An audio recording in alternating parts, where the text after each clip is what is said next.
Hello and welcome to another webinar of the Turkey program at the Hellenic Foundation of European and Foreign Policy. My name is Yannis Grigoriatis. I'm an associate professor Jean Monnet Chair at the Department of Political Science at Bilkent University in Ankara, and I'm also the head of the Turkey program at the LIAMEP.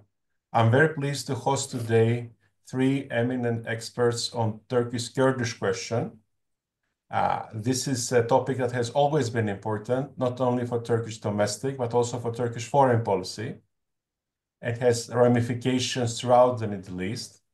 And there has been a recent initiative of a new peace process that has captured international attention. And this is the topic of our conversation today. Of course, there are so many things happening in the Middle East right now, so that hopefully there will be an opportunity to discuss how these developments are related between each other. But I will leave this to our eminent speakers. I will introduce them in the order that they are going to speak. First, we will give the floor to Mr. Cengiz Candar, who is one of Turkey's most prominent journalists with a career of decades in the field, but he's also a member of the Turkish parliament for the party that has been historically represented Turkish Kurdish minority, but many other Turkish citizens as well. So Cengiz Candar will be speaking first. Then I will give the floor to Gönül Töl. Dr. Töl is the director of the Turkey program and senior fellow at the Black Sea program at the Middle East Institute in Washington, D.C. She has also been very closely following the developments in the Kurdish question, both within Turkey's borders and beyond, including Syria. And then their contributions, their points will be discussed by Professor Erdi Öztürk, who is a reader in politics and international relations at London Metropolitan University and a non-resident fellow at the Turkey program at the LIAMEP. So I will first give the floor to Cengiz Candar. There has been a lot of fascination about the latest developments in Turkey, not least because of the fact that one of the key players in this initiative is the leader of the far right-wing party, like the Turkish Nationalist Action Party, Devlet Bahçeli. He has made some very interesting statements, to put it in a diplomatic way. What is your take on this? How different is this initiative from other initiatives, and how are they linked to Turkey's domestic and foreign policy choices? Well, actually, it came as a surprise to everybody, including myself. As you might recall, or if you are following the developments in Turkey minute by minute, it started by Mr. Bahçeli, who is the chairman of the, I would call, as everybody else would call, the arch nationalist party in Turkey, a partner to the power equation in Turkey. Although they are not in the government, they occupy the most key points in the state structure of Turkey, including the security apparatus and judiciary mainly. So there is not an unfounded belief in Turkey that whatever Mr. Bahçeli wants or asks, the larger-than-life president of Turkey, Mr. Tayyip Erdogan, complies with. So, and Mr. Bahçeli has a very peculiar record of being very allergic to anything pertinent to Kurdish question in Turkey. He first of all refused that there is such a question. And for many years, until very recently, he even denied the existence of Kurds as an ethnicity or as a society, as whatever you call it.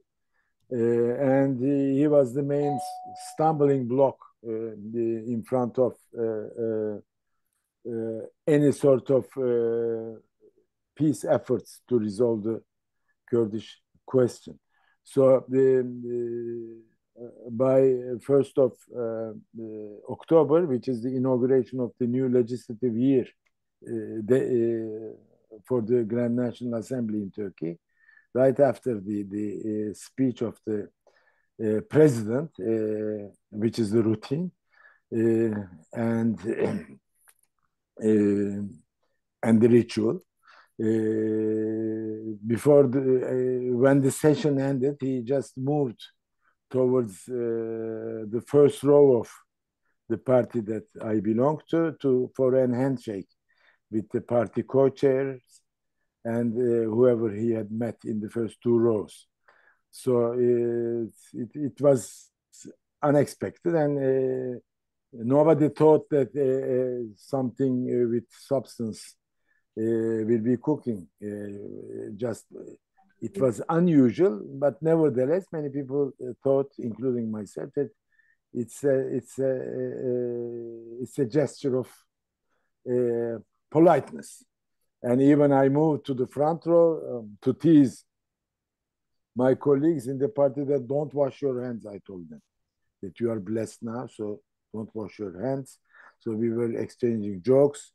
And the same evening, after a couple of hours, I was among the three members of my party who were present in the reception, the annual reception for the inauguration of the new legislative year. And Mr. Bahçeli was surrounded by scores of journalists and cameramen and so on and so forth. So I asked to the one of the journalists what's going on, and I'm told that it was made public. Of course, it's not a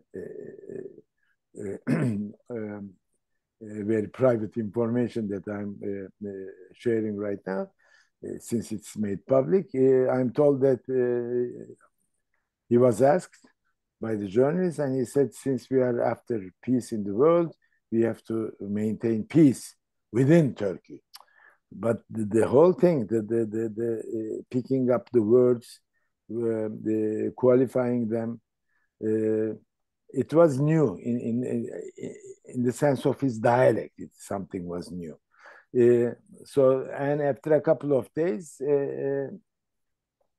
once he was making his weekly speech in the caucus of his party in Ankara, he said that his handshake, offering his hand for a handshake to the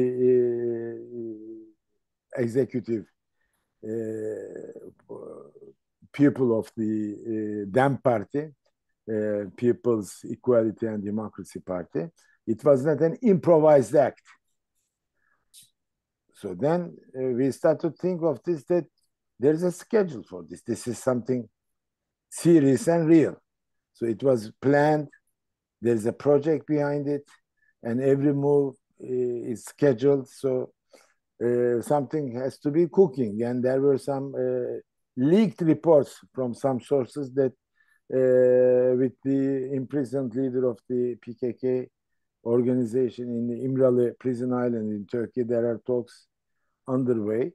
And so the things were cooking. And then the next week and the next day, the president himself said that this hand is the hand of the Popular Alliance to the pro-Kurdish party, and he said he hopes that this stretched hand would not be rejected by them. So in a sense, he endorsed the move initiated by his arch-nationalist partner in power. But after 2 weeks, all of a sudden, unexpectedly, that was the new thing. It was on 22nd of October.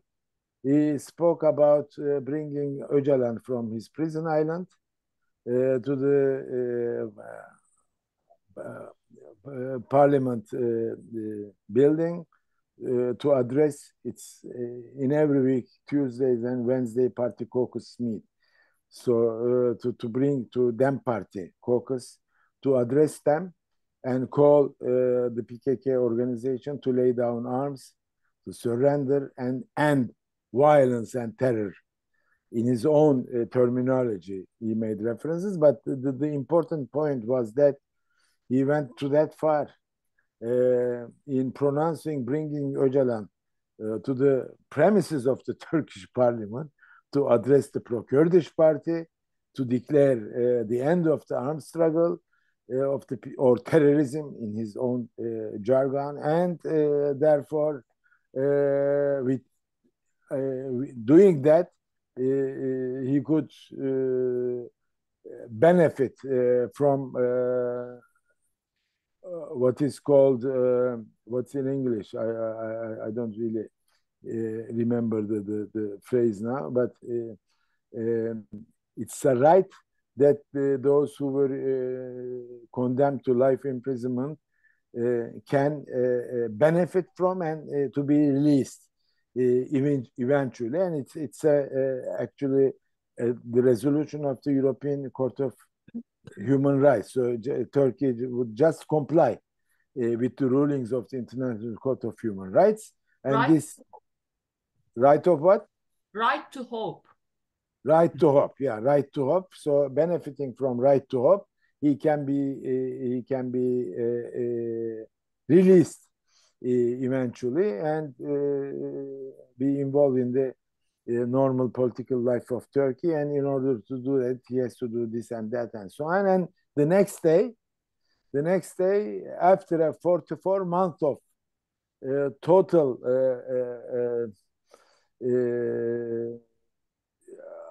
isolation, which nobody heard whether Öcalan is breathing or not, or he's alive or not, or what he's doing.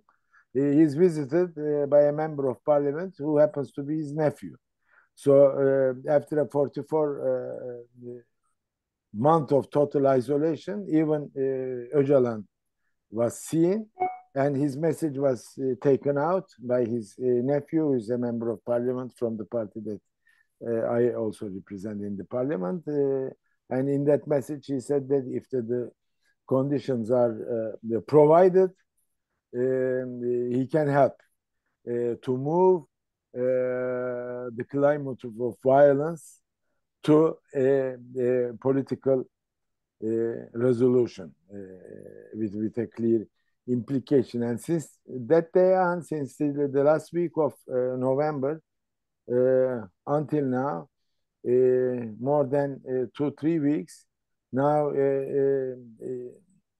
it has been a fantastic time. Everybody is trying to decipher the wording of Mr. Bahçeli, then the wording of Mr.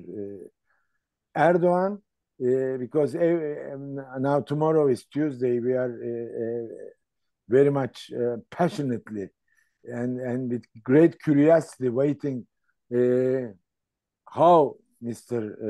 Bahçeli will deliver his speech, and the day after Mr. Erdogan would speak. So it's like a kind of Kremlinology, which will the older generations know that in the Soviet times there was an expertise of deciphering the gestures, the mimics, the wording, statements of the Soviet leaders. So it's kind of this game now we are playing, and now I am a member of parliament. I am closely involved with contacts and so on in this respect. And a few hours ago, when I met with a well-known public intellectual in Turkey, an old friend, asked me what's going on. I said, I don't know anything. He said, how come if you don't know anything? I said, nobody knows anything. I'm not sure if the main protagonists of all this saga, whether they know or not, I'm not sure about that. So it has been a very intricate game that we have been playing. But before ending, I have to say that there are 2 or 3 diametrically opposed assessments to all this. One is that it's a very serious new undertaking, and for sure that it's not as the protagonist of this Mr. Bahçeli himself.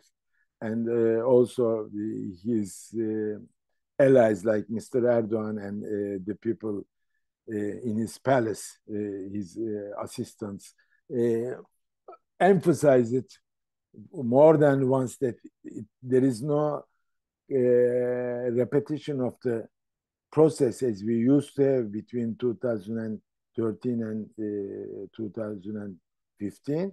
This is a state initiative. There will be no negotiations. There is no negotiations. Don't expect any sort of negotiations. So this is a unilateral state initiative. If the other side, whoever the other side is, that there are three main components that they describe. One is Öcalan himself. The other is the PKK stronghold on Mount Kandil, the armed elements of PKK, and the party who is considered as the part of the Kurdish political movement, who is representing the Turkish parliament, DEM party. If they comply, then the terror will end and everything would be all right. If not, then they will pay the price. So this is a unilateral act of another version of interpretation is that this is mainly Mr. Bahçeli's initiative, not totally endorsed by Mr. Erdogan. So there are differences, and although they try to overcome this kind of interpretation by making statements, but not everybody is convinced by all those statements. There are still people thinking that the components of the political power in Turkey are not on the same page.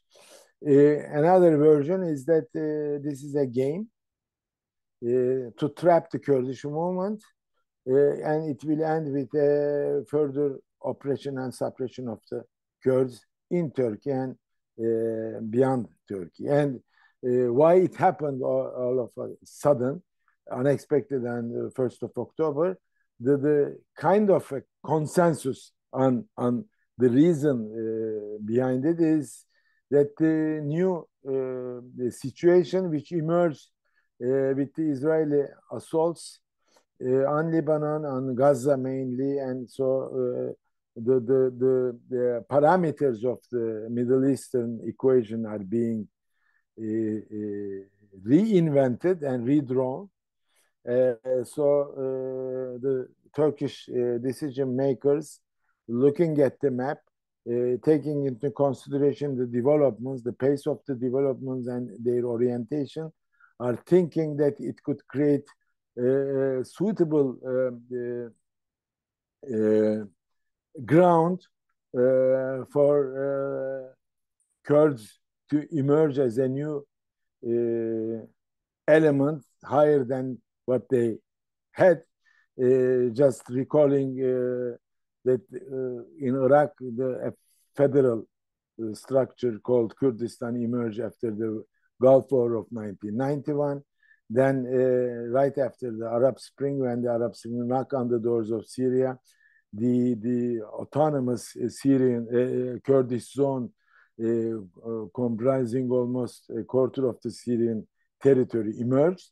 Now, after this, Israel's military campaign, which crippled Iran itself, weakened Iran, and also damaged fatally the surrogates of Iran in the region, created such new circumstances that the Kurds in Iran might emerge like the Kurds in Iraq and Syria, and respectively, they might emerge in Iran, which would have, of course, kind of a resonance in Turkey's Kurds, which comprise the 50% of the entire Kurdish population in the world. So it's kind of a preemptive move to quell the unexpected or undeserved developments.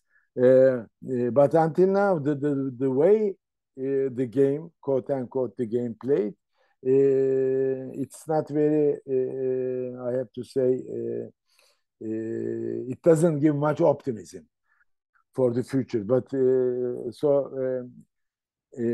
in the neighborhood that I stay, still we are watching and with extreme prudence. With extreme prudence, I have to emphasize, and we don't want to jump to immature conclusions from what we had witnessed since more than a month, 2 months now, actually, from 1st of October to the 2nd of December.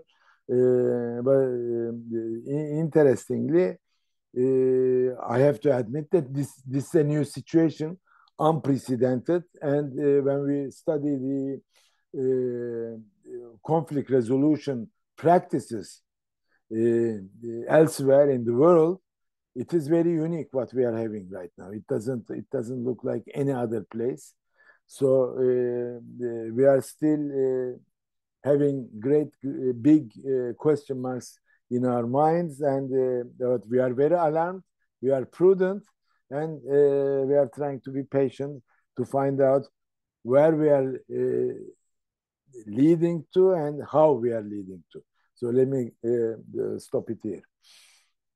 Thank you very much. This was very, very interesting. I will give the floor to Gönül to discuss the regional and international implications of these developments.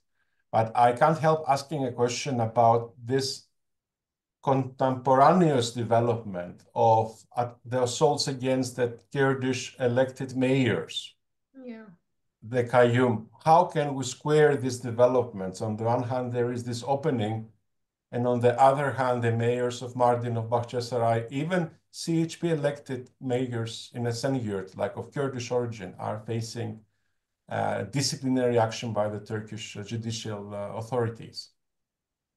How can we explain this, Cengiz?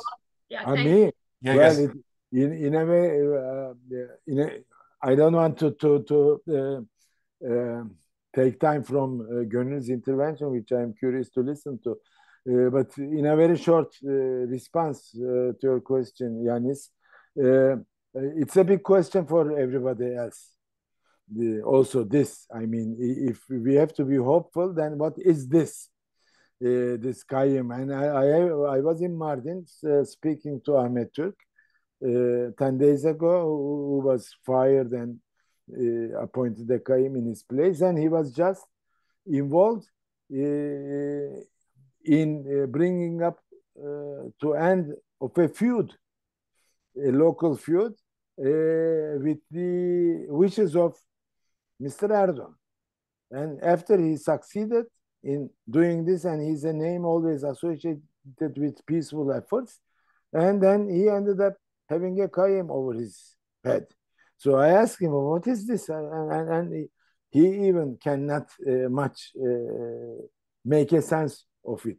But what is, again, kind of a consensus on this, that in such cases, it's always two-faceted. When you are making peaceful efforts, on the other hand, you just flex your muscles and you show yourself that you are the stronger party to dictate your terms and so on. And so it's kind of also a message to the Kurds that don't get much hopeful. We are the stronger party, and be compliant to what we dictate to ourselves. So the best argument that I could provide to colleagues when this Qayyum issue comes up, that we are certainly very much against it and we are resisting to it. But I say that when Henry Kissinger and Le Duc Tho, the Vietnamese chief negotiator, were about to sit on the negotiating table in Paris, which brought them the Nobel Peace Prize,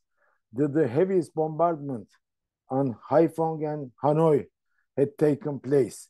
So sometimes, if it is real, the peace efforts, the violence also escalates to the extent that you can't imagine. But this is the optimistic interpretation. I might be totally, it's just for the sake of argumentation, let me say. Not that I believe that this is the case, but let us think of this. It's just a offer to take this also into consideration. Otherwise, it's both are very incompatible with each other. I mean, trying to make moves for a peaceful resolution of the decades-old conflict for good, and at the same time, you are just suppressing the popular will, and with very flimsy pretext, you are kicking out mayors, including the CHP mayors, and imagine that the one who was now in prison and he's kicked out in Istanbul from the largest district of Turkey is also a Kurd. It's not coincidental, of course. Cengiz, thank you very, very much for your comments. Gönül, I'll give the floor to you now. You've been working on Turkish foreign policy in the Middle East for many years. And one of the reasons that has been raised for this opening were the developments in Gaza, in Lebanon. And now we're having the cataclysmic developments in Syria, like we've been witnessing in the last few days, right? And of course, the Kurdish question is relevant both to developments in Syria, in Iraq, and Iran, as we said. How can we link this opening to the regional developments in the Middle East? Well, thank you, Yanis. And it's I always feel self-conscious speaking after Cengiz abi about the Middle East. So I will. He already laid out the domestic situation, which I completely agree with, and he made three very important points, which is this initiative, whatever you might want to call it, it's a state-driven unilateral initiative, and the fact that as a member of DEM party that he didn't know this in advance tells you how the whole process has been strategized by Erdogan. It's mainly through Öcalan. And Cengiz abi said another thing, that this could be a trap for the Kurds, and that's why they are overly cautious. And I think there's enough reason to be cautious about an autocrat's attempt to solve a problem which at the heart of it is a democracy and human rights problem. You're talking about a man who wants to centralize power, where the Kurdish problem is an important angle of it is decentralizing power, right? So I would be cautious too. And something also he said that's really striking, which is there's always a dual process, a parallel process when you engage in these things. And that's exactly what I think. I think and a recent Erdogan statement made this week actually makes me think that this is more the case. He said this week that, we, in response to a question about the Öcalan opening, he said that his party was not on the same page with the PKK and DEM party, right? And then came what was happening in Syria. So this all tells me that he's trying to squeeze the Kurdish movement, but particularly both the political movement and the PKK domestically and the region. And I think the ultimate goal is keeping Erdogan's keeping a grip on power. That's always been the case, right? That was the gist of my book, which is whatever happens in Iraq, in Syria, in the neighborhood, whatever steps he takes, it's always about centralizing and grabbing more power. So this is no different. And Mehmet Uçum, his advisor, Erdogan's advisor, recently talked to a journalist, and he said that's exactly what's behind their mind. That is, they are worried about the fact that Erdogan cannot rerun in 2028, and they don't have the parliamentary majority to do anything. So they are trying to secure support from the pro-Kurdish party, but instead of directly engaging them, they're trying to do it through Öcalan. So I think that is the ultimate driver. But this doesn't mean that Erdogan does not, the regional context is gonna either help or hinder his domestic efforts, right? So I think on top of the domestic driver, which is to keep Erdogan in power beyond 2028, he also sees an opportunity, window of opportunity, both in Iraq and in Syria in the post-October 7th context. So what are those regional things? There are three things. One is the potential US withdrawal from these two countries, which Erdogan really sees as a move that would strengthen Turkey's hand in these two countries, right? So that's number one. And the second is the post-October 7th dynamics, where you have a weakened Assad regime, a weakened axis of resistance. So that is the number two regional context. And the third is, of course, Trump is returning to the White House. So how does Erdogan interpret this regional context? He, I think, mainly sees this as an opportunity. There could be risks, as we've seen with the first Trump administration, right? Trump slapped sanctions on Turkey because of Turkey's military incursion into Syria, which was really not expected, and yet it happened. So I think Erdogan sees this as high risk, but also high reward strategy. So what is the reward side of that? It is, and I'm looking at the messaging after this Aleppo incursion, right? So the messaging is Turkey-backed groups are saying to all the regional actors, to Iraq, to the UAE, saying, you know, we are not interested in toppling anyone else, unlike post-2010.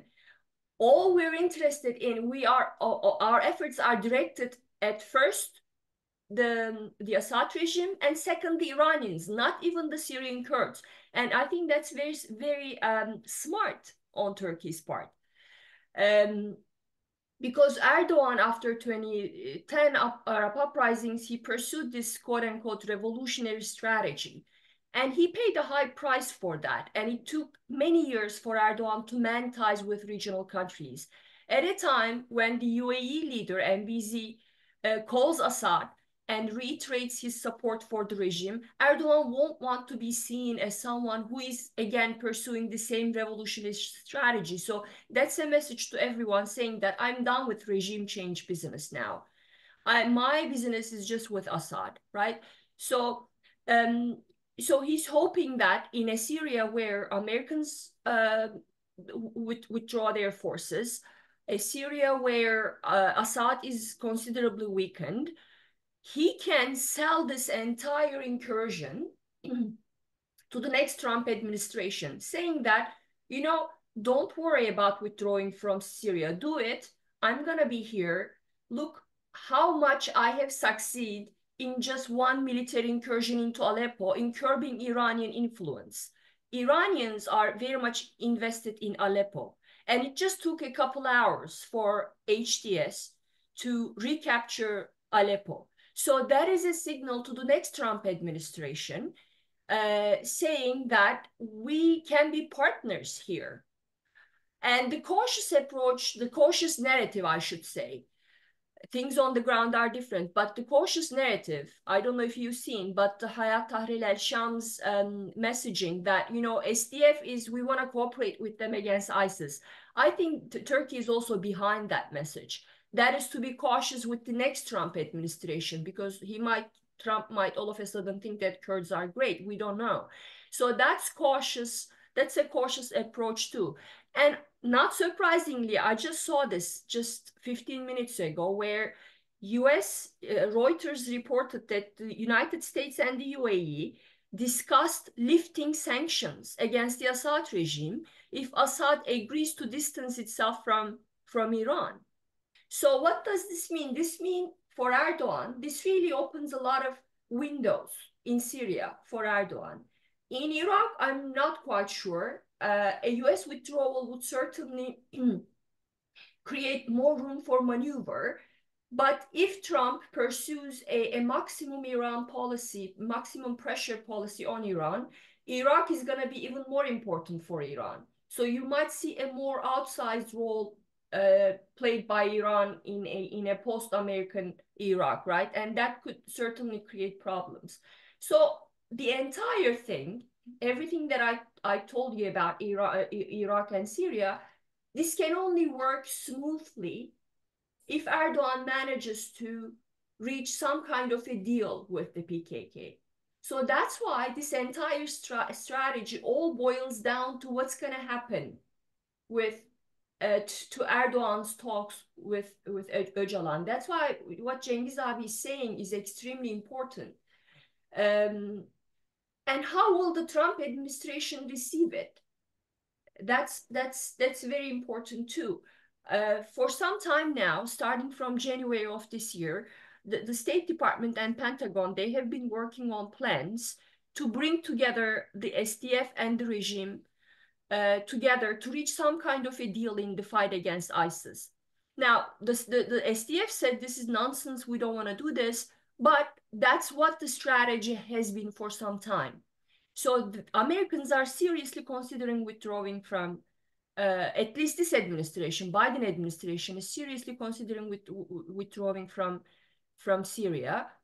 And they were thinking, you know, if we withdraw from Syria, what do we want? We still want the fight against ISIS to continue. And how is that going to happen? It can only happen if SDF and Assad reaches a deal. And they tapped into Turkey's thinking on this too. So Turks were involved in these conversations too. And that's a scenario that could work for Erdogan, where the Assad regime steps into the Kurdish controlled areas in northern Syria, and there's some kind of arrangement between Turkey and Assad. And of course, the Syrian Kurds, they have to agree to it. Now, that is the big if. We don't know if they will. It all depends on what's going to happen today with the current offensive. If somehow the Syrian Kurds are weakened enough, the PKK might reconsider. Now, I must say that Syria is extremely important for the PKK. And the Kurdish political movement in general. So again, everything all boils down to what's going to happen to that initiative, and I'll end it there. Well, thank you very much. These were very, very interesting insights. Of course, we haven't discussed, maybe I can ask this question before I give the floor to Erdi. Where does the Netanyahu government stand in all this? Their involvement that has been instrumental in reshaping the power balance. Well, Netanyahu, I think toppling the Assad regime, the Assad regime it wouldn't work in his favor. And I don't think it would work in Turkey's favor either, by the way.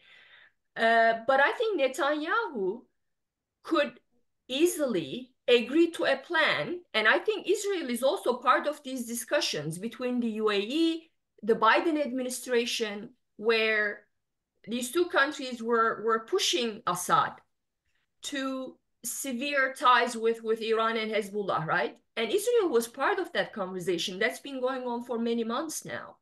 And the US administration was promising sanctions relief.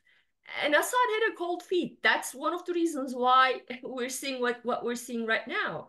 And if you think about it, the initial reaction from the White House right after Aleppo fell, it was very telling.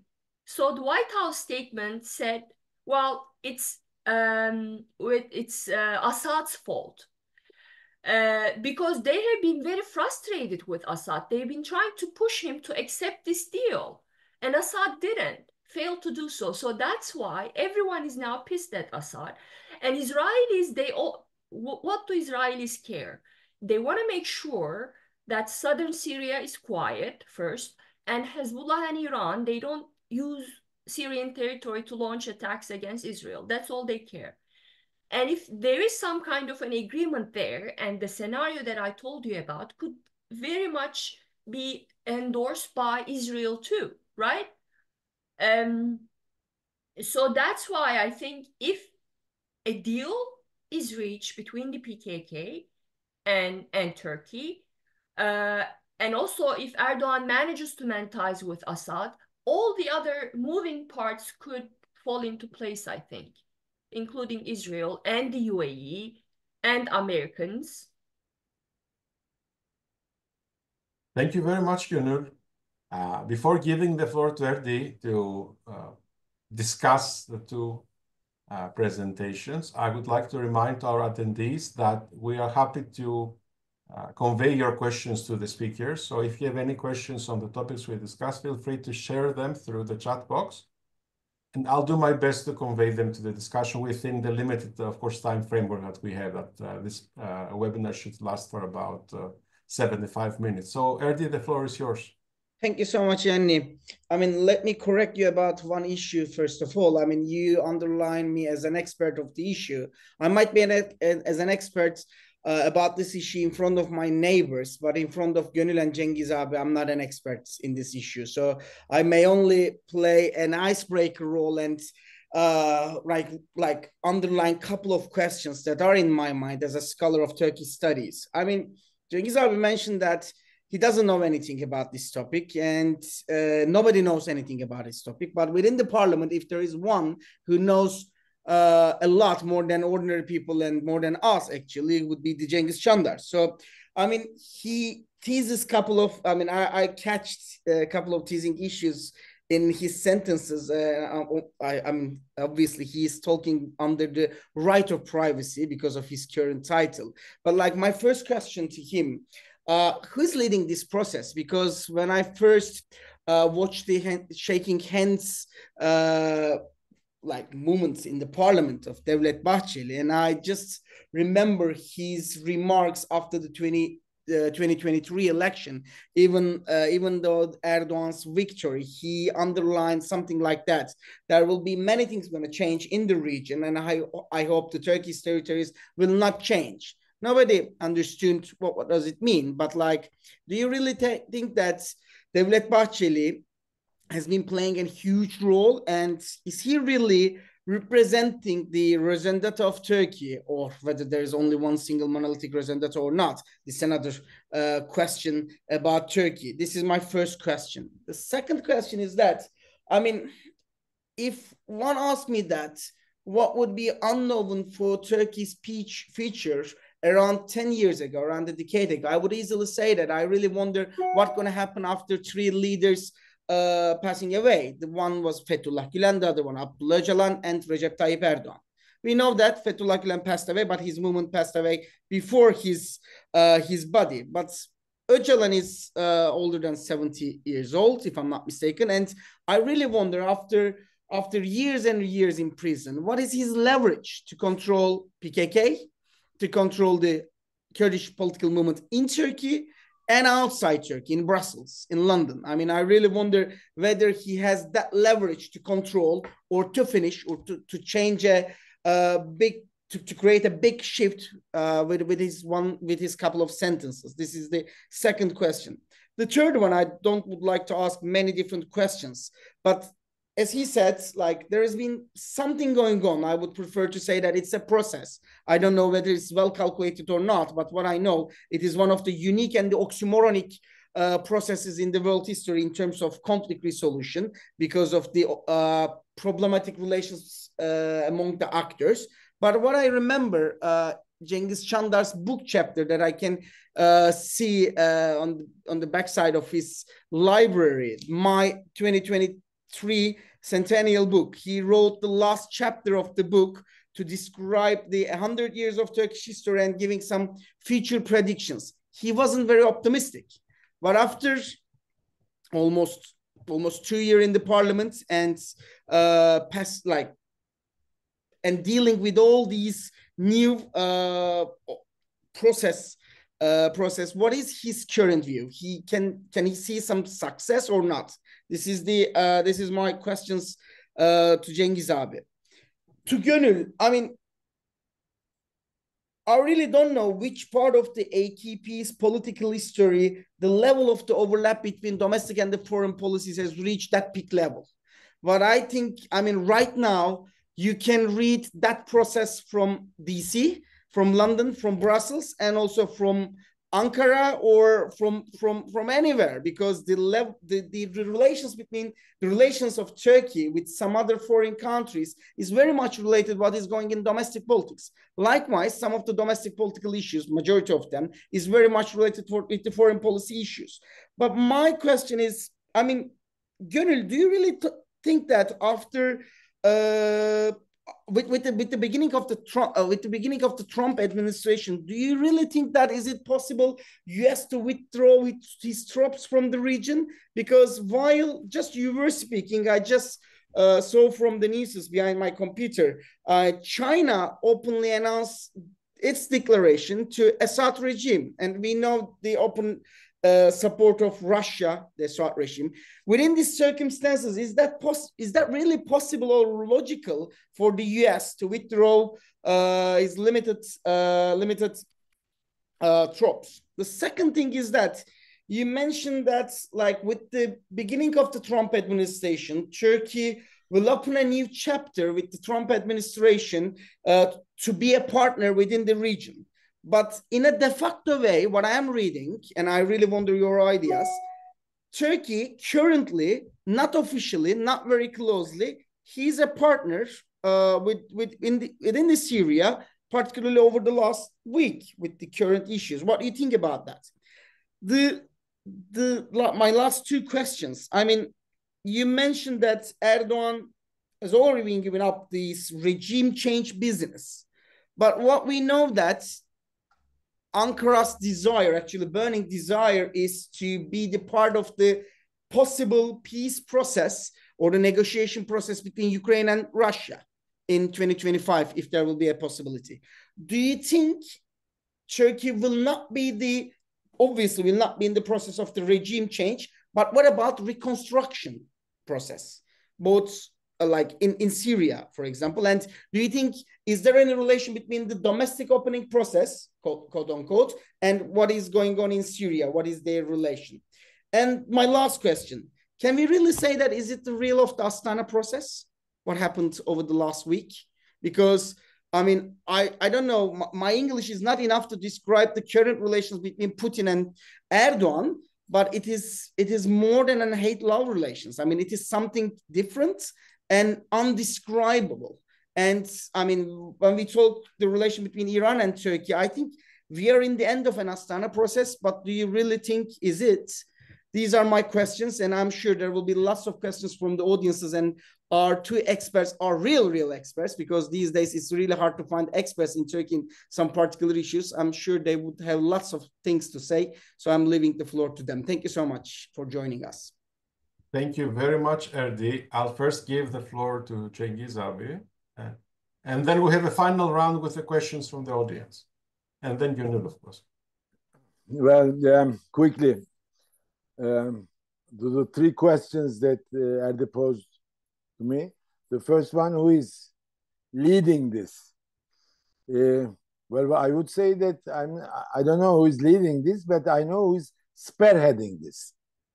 If they're identical terms or synonymous, I'm not sure, but for sure, who is spearheading this process is Devlet Bahçeli, and that created great excitement and kind of hopes, even to a certain level of optimism, I should say, because if the one who would block any kind of process which would be seeking a resolution to the Kurdish question, if he takes the lead and takes the bar to the height that nobody could imagine, and let me just make a reference to a well-known political figure in Turkey who belongs to our party. When he was asked by Devlet Bahçeli himself, what does he think about his remarks concerning this right of hope, releasing Öcalan, etc., he had said that you put the bar so high that we can't jump that far at this very moment. It is much beyond our imagination. So he didn't only go to extra mile, but he went extra miles in terms of making the initiative and spearheading the initiative, given that he was considered as the most adamant stalwart against any kind of positive move, is now kind of leading it. But still, I refrain from using the word leading. Let me say spearheading. That's Devlet Bahçeli, for sure. No doubt about that. What was the second question? I remember the third one, Erdi? Just give me the hint, so I will remember it immediately. It's about Öcalan's leverage. Yes, Öcalan. Well, Capacity. let me say with great self-confidence, I have to say, it is Öcalan, only Öcalan, that has the leverage on the entire Kurdish community, the Kurdish society, the Kurdish political movement. Nobody else. Öcalan, whether you like him or not, whether you share his ideas or not, he is the one of the gods in the Mount Olympus. He is seated next to Zeus, most probably. So he's not, for the Kurdish, from the vantage point of the Kurds, in terms of the Kurdish sentiments, the popular reception or senses of the Kurds, he is their Zeus. Full point. So the rest are details, and he has this leverage, and nobody else. Nobody else. I mean, there are no other gods like Poseidon and Ares or whoever they are that you might name as Greek gods. The Kurds, Turkey's Kurds, plus a majority of the Syrian Kurds, I should say, to some extent to Iranian Kurds, they have only one god in their pagan realm. That's Öcalan. So he has the limitless leverage, I have to say. But this doesn't suggest that if, as Bahçeli and as Mr. Erdogan hopes of him, that he could come up and bring down the PKK to disarmament, to demobilization, and everything. Let's stop it there. It's not a given. We haven't been that sure about that. And as I've told to some people in the MHP, Mr. Bahçeli's party, some weeks ago, that addressing Öcalan to bring an end to this issue, he is the correct address. But don't think that under these circumstances, whatever he would say will be just saluted and implemented by the PKK cadres in the Mount Kandil. It's too far-fetched because PKK is open to any sort of wins from Iran, from Russia, from the United States, from Turkey itself. So in order Öcalan to implement the decisions that is expected from him by the Turkish decision makers in order to bring an end to the violence or arms struggle or terrorism, whatever you call them, he needs to, as he also sent a message in this respect, that he has to has the means to use that leverage. So that's why we have to watch how the things will proceed, how the things will develop, because without an Öcalan being able to use the tools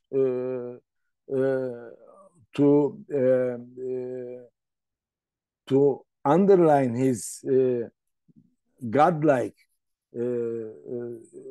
status over the Kurds, he has to have conditions or circumstances to implement them, to use them. Otherwise, as long as he is staying on that prison island, and we are trying to hear what he would say and how he would say it, bits of words and two statements, one sentence, one concept, once in 3 years, it leads to nowhere. But nevertheless, he is the one with capital D, T-H-E. The third question, how I feel. Well, I said that I'm overcautious and very prudent, so I will stick to it. But of course, since this everything was standstill in Turkey in respect to this question, which is the cardinal issue of Turkey. And all of a sudden, since October 1, related to the developments in the region, Mr. Bahçeli spearheaded a new kind of a process, whether it's unilaterally state imposed or whatever, but it's not a still water, or it's not the sands with no breeze, without any movement over the sand dunes and so on. So there is a motion, there is a movement, there is a circulation of everything, ideas, speculations, contacts, and so on. So there is some vibrancy, and to have this vibrancy is better than nothing, which may make us hopeful and prudently optimistic. But given the historical record that Turkey had not resolved anything until now, being a party and part of any kind of a conflict, but never succeeded to resolve. So, and this is the most complicated and complex issue that Turkey, it's an existential issue also for in the minds of many Turks. So still, it's better to be extremely prudent about where we are. But just to make a note on what Gönül had said earlier, this time I don't think that this boils up to extending Erdogan's presidency, because Erdogan is the president until the year 2028. If we need to extend it, it can be done by making the elections earlier than the scheduled date. It could be done in the year 2027. It's possible that it's not a big secret that Erdogan wants to survive as president for 5 more years. But in order to do that, we don't need to push so dramatically through this Kurdish issue in the year 2024. He can wait 3 more years, and then in Turkey, the decisions are taken very rapidly and be implemented as has been before. So I think that this issue is much more than extending Erdogan's presidency, but it may end up there. It's also possible. As it's logical byproduct, it might end up being the extension of Erdogan's presidency. Thank you very, very much. Gönül, your take? Yeah, to what Cengiz abi said, it makes sense what you're saying. But on the other hand, I mean, to call for an early election, I think they still don't have the majority. Özgür Özel already said that he could potentially support that, which will make Kurdish support maybe excessive. I understand that. But at the end of the day, I think what Özgür Özel said is really ridiculous. If he hands another term to Erdogan, the CHP will be done for good. So I think there might be a lot of pushback from his party if he ends up supporting Erdogan's calls, which will leave Erdogan with DEM party again. And these things, the Kurdish opening, it doesn't happen overnight. So this could be, I'm just speculating. So this could be just him laying the groundwork starting from now. Erdi, your question, you ask whether the US will withdraw from Syria. Obviously, with Trump, it's anyone's guess, right? But on the other hand, I think in his first presidency, he tried several times to withdraw, and it was his advisors put the brakes on that move. But he seriously wanted to leave Syria, and he framed himself in this campaign too as the guy who ends wars, who brings American troops home. And a decision already has been made with Baghdad and Americans. So by the end of 2026, Americans will have withdrawn from Iraq, and that will really make staying in Syria logistically difficult, right? But this is not to suggest that I don't see a scenario where Americans stay there, because it's a very cost-effective way of being there, right? But not if Turkey pitches itself to Trump as the guy who can serve the same function as American troops in Syria, which is to curb Iranian influence. And Trump may buy that argument. So I don't know. I think right now everyone, and even CENTCOM people, are saying that it's inevitable. Withdrawing from Syria with the agreement with Baghdad, it's going to be inevitable. But you could also see it all depends on the agreement that might be reached with Assad and Americans. As I said, it's been going on for many months now. UAE is in on this. The Israelis are in on this. So if there's some kind of an agreement where Assad promises, because Assad is not 100% happy with what Iranians are doing in Syria either, right? So that's why I think it's still up in the air. And the second question is a new chapter in Turkey-US relations possible? Sure, anything is possible. What will that new chapter look like? Again, these arrangements in Syria could be where Turkey gets what it wants in Syria, which is regime steps in, there's an agreement with the regime steps in the Kurdish controlled regions. So that is something that could really gain Erdogan a lot of goodwill, especially in the new Congress, where anti-Iran sentiment is very, very, very strong. On Ukraine too, Erdogan will certainly want to mediate, but you have Viktor Orban right before that, and he's already pitching himself as the guy who can bring the sides to the table. So there are a lot of candidates there. So yes, a new chapter between Turkey and the US is possible. What will that look like? That will be Turkey purchasing the F-35s. S-400 is not a problem anymore. Is that doable? It is doable. Not that easy, because the law says, the NDAA is very clear about what that agreement will look like, which is withdrawing, removing the S-400s from Turkish territory. And I assume Trump doesn't that much care about the S-400s, and he could be more amenable to reach a deal on the S-400s, right? So what are the other outstanding issues in Turkish-American relations? EastMed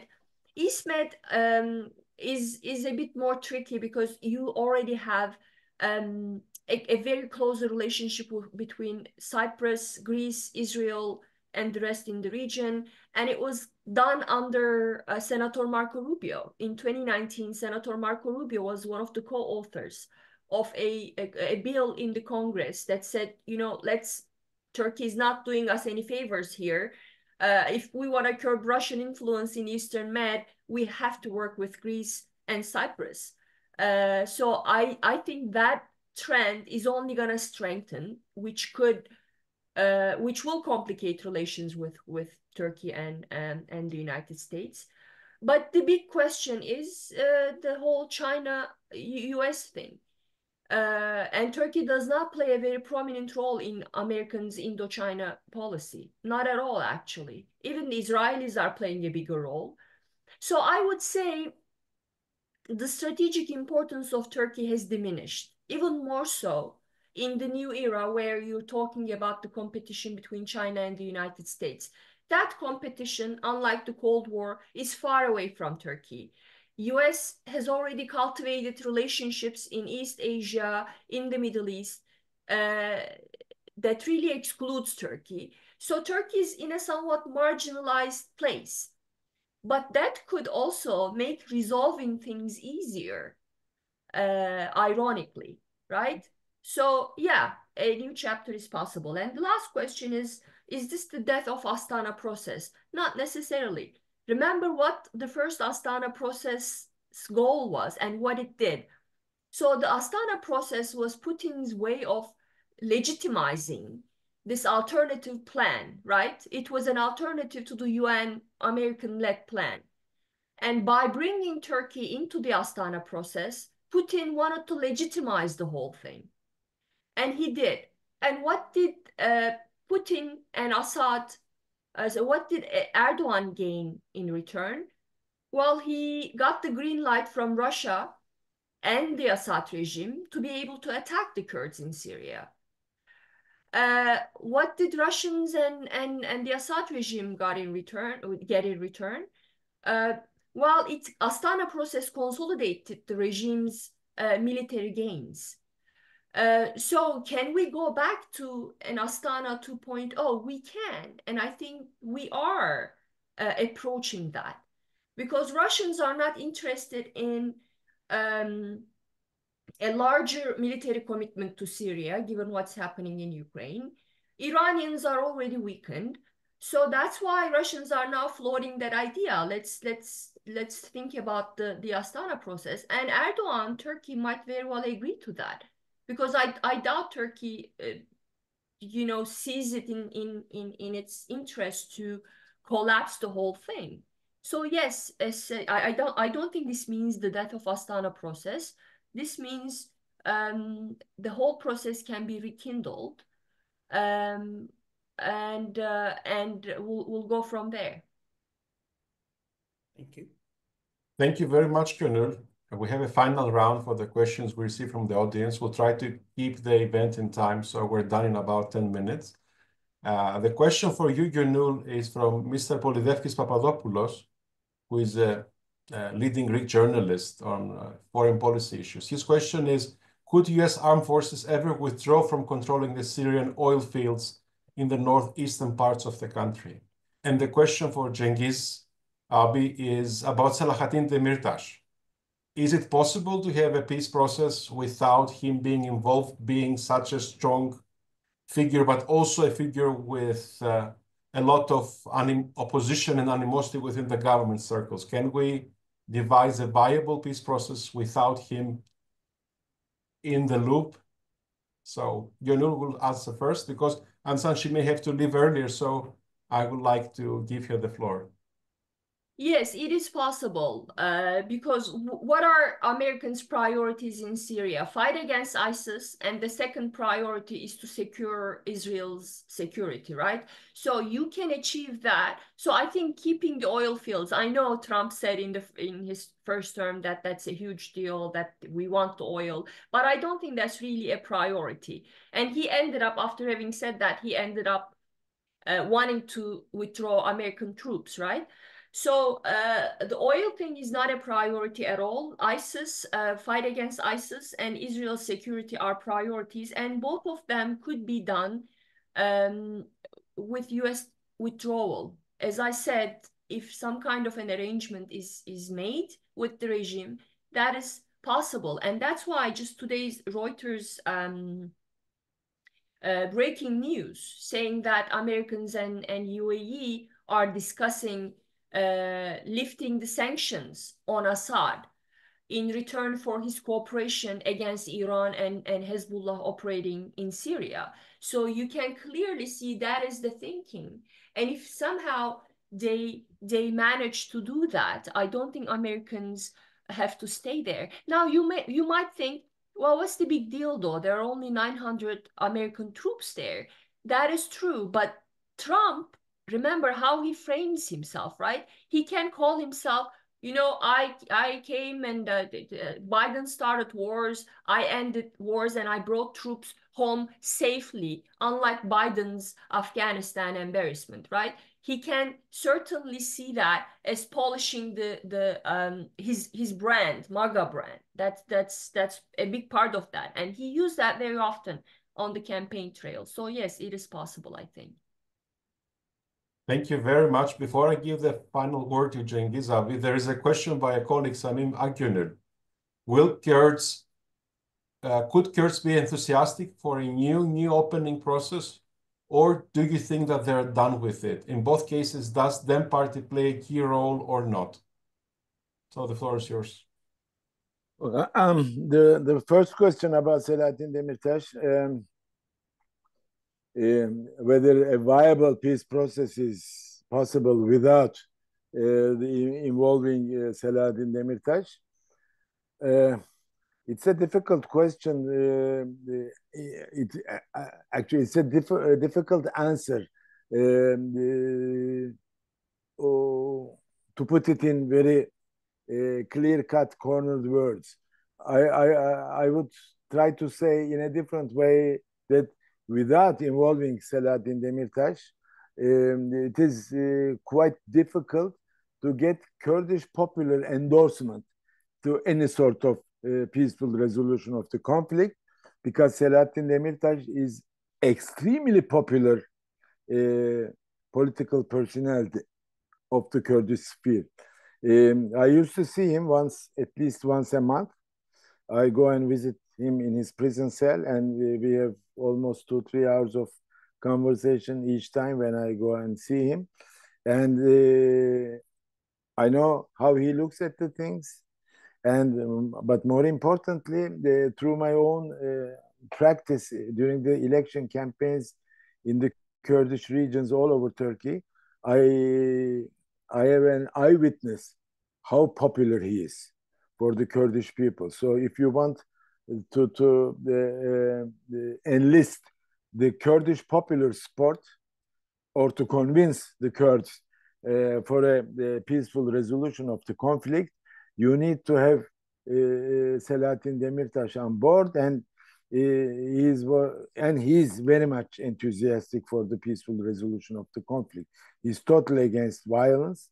He's totally against any sort of looking for results through armed struggle. So he's one of the very rare persons in the Turkish political sphere that you can find among the Kurds, being so popular and totally being peaceful for a peaceful resolution of the conflict. So, but we are not there yet. It seems what we don't call it process, nobody calls it as process. Even the ones who spearhead it, like Bahçeli himself, or Mehmet Uçum, the advisor to Erdogan, the notorious name for many, they reject to call it as a process. They say there is no process. This is the unilateral act of the Turkish state. Fine. So everybody gives a different name to it. I call it the situation. So it's not a process. There is a new situation. Let me call it the situation. So this new situation, we are at the very preliminary stages of this new situation, and it is seemingly based upon engaging Öcalan to make a move forward. So the time, if it goes on consistently, in a sense, there will be a time that we will need Selahattin Demirtas endorsement, but for that he has to be out of prison, of course. But this is Turkey, you know. It happens overnight.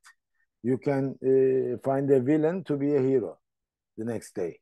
It's not impossible, let me say. So coming to our dear friend and colleague Samim Akgönül's question, you know, the Kurds of this country is exhausted of being underdogs, being oppressed, and so on and so forth. So any glimpse of hope, that they are very enthusiastic to make use of it. And there is a glimpse of hope for the Kurdish public. But they are the most politicized and politically conscious segment of the people of Turkey.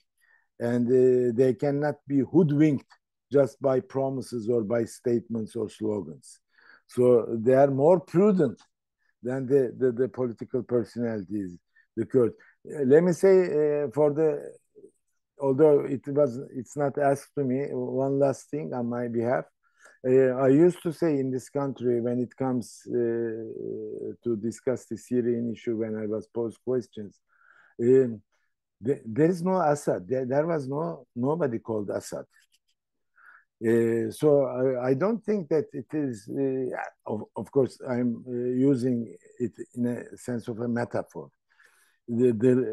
Assad, since the year 2016, since the year 2000, 22 February, when the war in Ukraine was unleashed, it was no more dependent on Russians.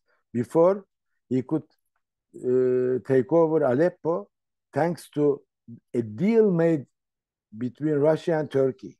Turkey withdrew from behind the Islamist opposition in eastern Aleppo and handed over Aleppo under the strong Russian military support to the regime. In turn, it gained the right to move into Syrian territory. It was a deal between Turkey and Russia.